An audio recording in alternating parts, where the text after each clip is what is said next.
Hello friends, welcome back to my channel. আজকে আমি আপনাদেরকে সুজি দিয়ে এক মজাদার টিফিন বানিয়ে দেখাবো। আশা করি ভিডিওটি আপনাদের ভালো লাগবে, তো দেখতে থাকুন এবং উপভোগ করতে থাকুন। এই রেসিপিটি বানানোর জন্য নিয়ে নিয়েছি 1 বাটি পরিমাণ সুজি, আর নিয়ে নিয়েছি কিছুটা পরিমাণ কুচনো বিনস, নিয়ে নিয়েছি কুচনো পেঁয়াজ, আর নিয়েছি একটা গ্রেট করা গাজর, নিয়েছি ধনেপাতা কুচি, নিয়ে নিয়েছি টমেটো কুচি, আর নিয়েছি কিছুটা পরিমাণ কাঁচা লঙ্কা কুচি। চুলায় একটি কড়াই চাপিয়ে দিয়েছি। কড়াইয়ের মধ্যে দিয়ে দিচ্ছি 2 বাটি পরিমাণ জল। যে বাটির মাপ করে সুজি নিয়েছি ওই বাটির মাপ করে দিয়ে দিলাম 2 বাটি পরিমাণ জল। দিয়ে দিলাম পরিমাণ মতো লবণ, দিয়ে দিচ্ছি 1 চামচ পরিমাণ সাদা তেল। জলটা ফুটিয়ে নেব। জল খুব ভালোভাবে ফুটে গিয়েছে। এখন এর মধ্যে অল্প অল্প সুজি দেব আর অনবরত নাড়াতে থাকব। এইরকম নাড়িয়ে চাড়িয়ে আমি সুজির মণ্ডটা তৈরি করে নেব।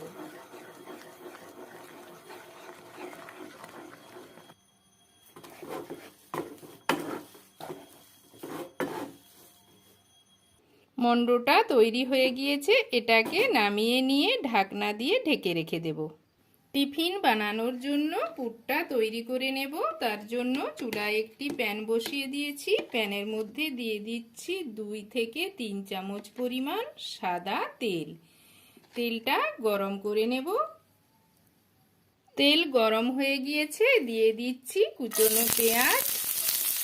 পেঁয়াজগুলো নাড়িয়ে চাড়িয়ে নেব। এখন এর মধ্যে দিয়ে দিচ্ছি গ্রেট করে রাখা গাজর, দিয়ে দিলাম কাঁচা লঙ্কা কুচি, দিয়ে দেব কুচিয়ে রাখা বিনস, আর দিলাম টমেটো। এই সমস্ত সবজিগুলোকে একটু নাড়িয়ে চাড়িয়ে নিচ্ছি। এবার এর মধ্যে দিয়ে দেব অল্প পরিমাণ হলুদের গুঁড়ো, দিয়ে দেব খুব সামান্য পরিমাণ ধনে গুঁড়ো, দিয়ে দিচ্ছি জিরে গুঁড়ো, আর দেব লঙ্কার গুঁড়ো, দিয়ে দিলাম পরিমাণ মতো লবণ। এই সব উপকরণগুলোকে মশলার সাথে মিশিয়ে নিয়ে 2-3 মিনিটের মতো ঢাকনা দিয়ে ঢেকে সেদ্ধ করে নেব। সবজিগুলো খুব ভালোভাবে সেদ্ধ হয়ে গিয়েছে। এখন এর মধ্যে দিয়ে দিচ্ছি কিছুটা পরিমাণ সেদ্ধ করে রাখা আলু, দিয়ে দিলাম অল্প পরিমাণ লবণ।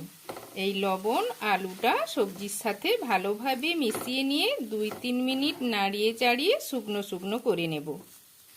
পুরটা তৈরি হয়ে গিয়েছে, এটাকে নামিয়ে নেব। মণ্ডটাকে প্লেটের মধ্যে নিয়ে নিয়েছি। এখন আমি এটাকে ভালোভাবে ঠেসে নেব। এখন এখান থেকে কিছুটা পরিমাণ মণ্ড নিয়ে নিচ্ছি। নিয়ে হাতে করে ভালোভাবে চেপে নিচ্ছি। আবারও হাতের তালুর উপর রেখে এইভাবে গোল করে নেব। এটাকে ভালোভাবে ছড়িয়ে দিচ্ছি।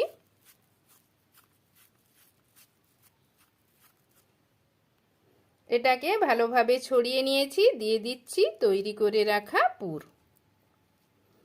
এর মুখটা ভালোভাবে বন্ধ করে নেব।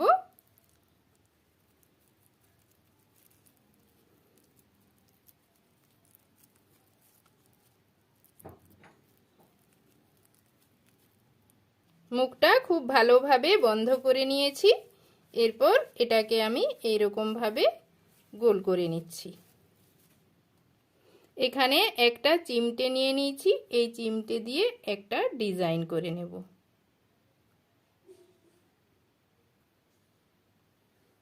আবারও এই দিকে একটা দাগ কেটে নিচ্ছি। টিফিনটা তৈরি হয়ে গিয়েছে। এইরকম ভাবেই আমি সব টিফিনগুলো বানিয়ে নেব। সব টিফিনগুলো তৈরি হয়ে গিয়েছে। টিফিন বানানোর জন্য চুলায় একটি প্যান চাপিয়ে দিয়েছি। প্যানের মধ্যে দিয়ে দিয়েছি সাদা তেল। তেল গরম হয়ে গিয়েছে।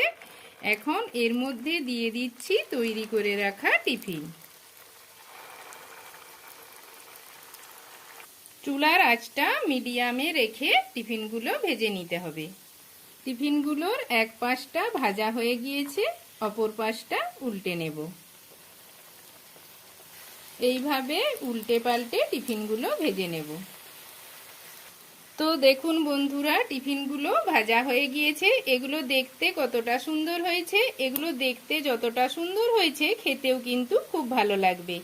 আপনারাও বাড়িতে খুব সহজে এইভাবে টিফিন বানিয়ে নিতে পারবেন। বন্ধুরা, ভিডিওটা ভালো লাগলে আমার চ্যানেলটাকে অবশ্যই সাবস্ক্রাইব, লাইক, শেয়ার এবং নতুন ভিডিওর আপডেট পেতে পাশের বেল আইকনটা প্রেস করে দেবেন। আজকের মতো আসি বন্ধুরা।